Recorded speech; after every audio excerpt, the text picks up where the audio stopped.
So with China watching, what should President Biden be doing? The read on that now from former National Security Advisor to former Vice President Pence, General Keith Kellogg joins us now.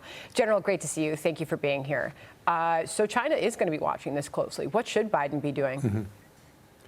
Well, thanks, Sandra. Thanks for having me. Look, he ought to be watching what he's doing on the grand strategy of Putin, because he's really doing a great job with it. Putin is doing it. Look, Putin goes to Beijing, starts the Olympics, has a meeting with President Xi that's televised to all of Russia, and they come out with a joint communique that says they're going to support each other without any conditions going forward. So what did Putin do? He just shored himself up against any sanctions the West is are going to apply, because that's the world's second largest economy, and they're not going to support it. And then last week, what does Putin do?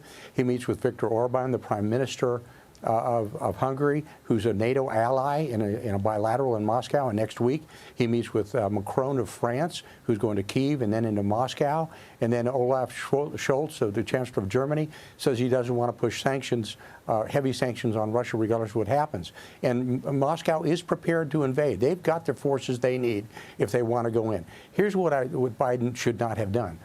Biden should not have made this a NATO issue. It's a European issue, not a NATO issue. With all of the allies in NATO now going to Moscow and weakening NATO's position, it actually weakens NATO. If we'd said to everybody there, this is a European issue, you solve it, and keep NATO in reserve, it would have helped things out a lot for us. Remember, of the 30 nations, if Ukraine wants to be admitted to NATO, all 30 of them have to agree. And right now, they're not going to get 30 votes to come into NATO. And what it has done, it has weakened Ukraine's position and weakened Washington's positions. And what it has set up Putin perfectly. If he wants to invade, he will. He's got the capacity right now to do it. Interestingly enough, he invaded after the 2008 Olympics into Georgia, and he followed into Crimea after the Sochi Olympics. It sort of seems to be a benchmark for him if he wants to go. He's given us a master class. One thing about a grand strategist, if you can win something and succeed at something without fighting, you are without peer in strategy. Really interesting analysis, as well as on the timing of a potential invasion. General, given how the Pentagon is describing Russia planning this false flag operation, is so detailed in nature, just how soon could this happen? I think it could happen overnight. And first of all, the first indicator you're going to get if there's any conflict in Ukraine, they're going to hit them with a massive cyber attack right off the top, because that's how they do it. They did it in 2008.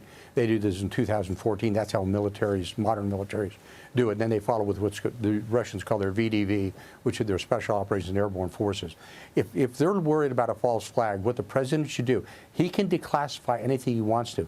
I would declassify that and immediately show the American people what's really out there, because there's a lot of skepticism about it. This goes back to Colin Powell going to the UN Security Council before we invaded Iraq, said there was weapons of mass destruction, and people saw it and said, nope, wasn't really true, didn't happen.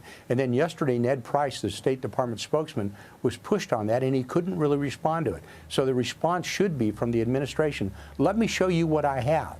This is the reason we say that, because it is a good indicator. They'll come forward with a false flag, but they don't have to.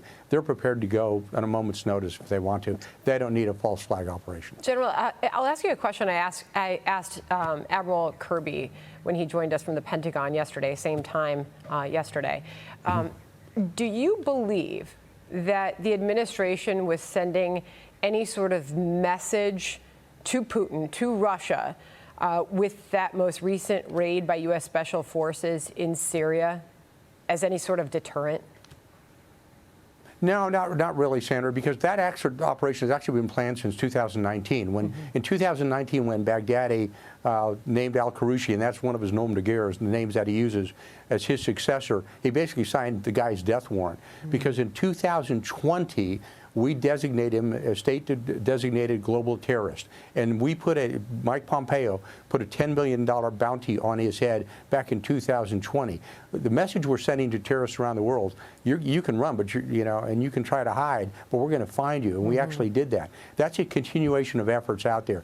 That's something we kind of do all along. It's kind of an offset that we work with, and that has been in the planning for a long time. And the reason we put a $10 million bounty on his head in 2020 was, $10 million, it opens up a lot of mouths out there with people giving him this information. This guy was a dead man walking, soon as he was designated successor. You know, if somebody said to me, you want to be the new leader of the ISIS caliphate, I said, no, thanks, go to my neighbor over here, because it's not a long-term job. General, switching gears, the Pentagon today saying the suicide bomb attack at Hamid Karzai International Airport in Afghanistan that killed 13 U.S. service members and injured at least 170 civilians was conducted by a single attacker and not followed by enemy gunfire. What was your reaction to those new details?